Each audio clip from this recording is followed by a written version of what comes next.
instead of this being actual Coulomb interaction in the metal, what would happen that you increase the N by 1, you decrease the screening channel by 1. If you decrease the screening channel in -1, then the D channel will increase by 1. So F is the active orbital where your charge is fluctuating or changing, and D is your screening orbital that's screening that charge fluctuation.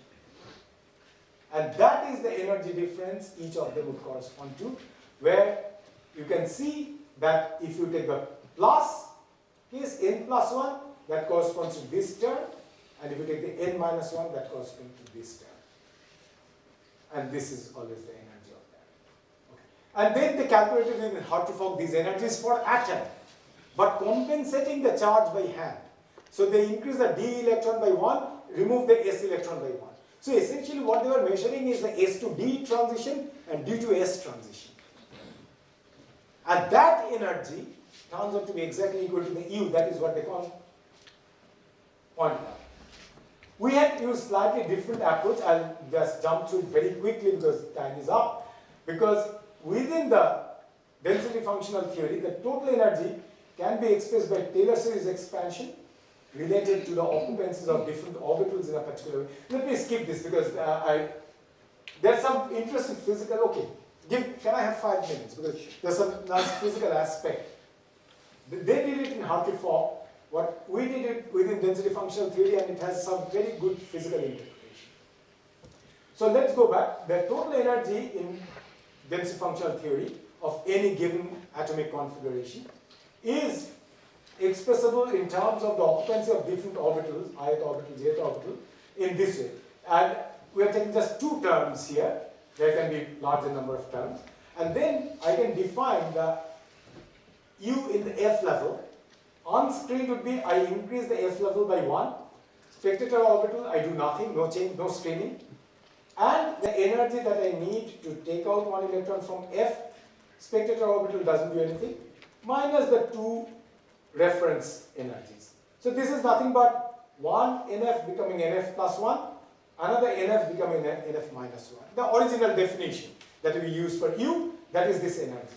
Now this energy, if I express this total energy, this is the occupancy, so here the occupancies are given. So this total energy expression I will stick in here, here and here, express in terms of these occupancies. If you do that, immediately you will see, these are the active orbital, this is the spectator orbital. It will turn out to be twice AFF. Because all other terms will cancel out because of this minus twice this term. What will be left with? Exactly this I equal to F and J equal to F term. And so the UFF on screen is just this coefficient in the Taylor series expansion of the total energy in any density functional theory. Okay, the screened U effective, how is it related? Now screened U effective is when I change this, there's a corresponding change in the screening orbital. I increase by 1, it decreases by 1. I decrease F by 1, it increases by 1. Minus the reference energy as always. So that F is active orbitals, these are screening orbitals. Again, if you take these expressions with these occupancies and work up, you get the expression is that twice AFF, which is the on-screen level, twice ADD, which is the on-screen DU, and 4 AFD, which is twice the UFD on-screen value. Each of these A's correspond to twice of the A corresponds to an on-screen U. As I pointed out here before, remember, this twice AFF is nothing but UFF on-screen. Exactly the same way you can show twice ADD is the UDD on-screen. And twice AFD is the F electron, D electrons Coulomb interaction on-screen. So the screened UFF is actually the sum of the on-screened UFF, on-screened UDD, minus twice the on-screened UFD. And this term is the one being larger than that term, actually decreases this from on-screen value to the screen value by very, very seriously. That's coming entirely from screen. How do we evaluate AIJs? Because that's what will control it. Aij, again within the, you can see that if I take Aij is actually in the density function theory is related to the eigenvalues epsilon I in this way.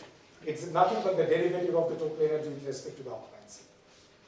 And because of that, you can see that the AI, you just take the derivative of total energy, the expression that I had given earlier, it's nothing but twice the sigma Aij Nj plus Bi, which implies that if I take the derivative of the orbital with respect to any particular occupancy, that is related to these A's.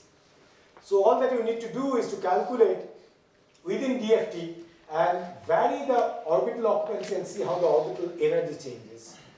The slope of the rate of change is directly related to the unscreened Coulomb interaction strengths.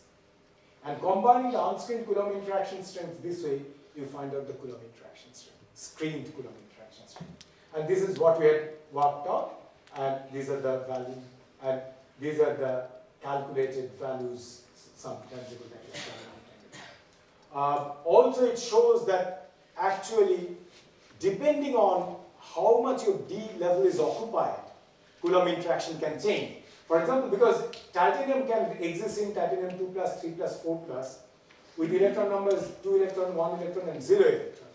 Manganese can remain from manganese 2 plus to manganese 7 plus.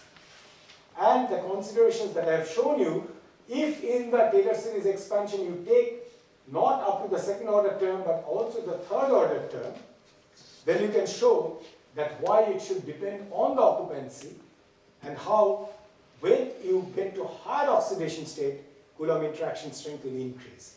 Essentially, physical reason being, as you are taking ionizing the D level, less number of electrons are there. What would that do? It will make the D level contract even more because the repulsive energy is being removed. You have the same nuclear charge, less number of electrons at the D level, so the D level is going to contract further. And as it contracts further, the U value will go up because the Coulomb interaction is going up. So as you make the transition element higher oxidation state, U value keeps going up. And one can calculate exactly how much it goes up by. That's the quantity that actually defines it. Let me not go into that. I'll not talk about this. This again you can define within the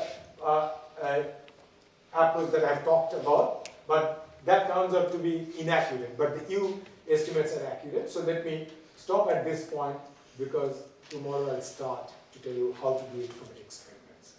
But first I'll have to introduce electron spectroscopy, which will be the first lecture. With that, let me thank you.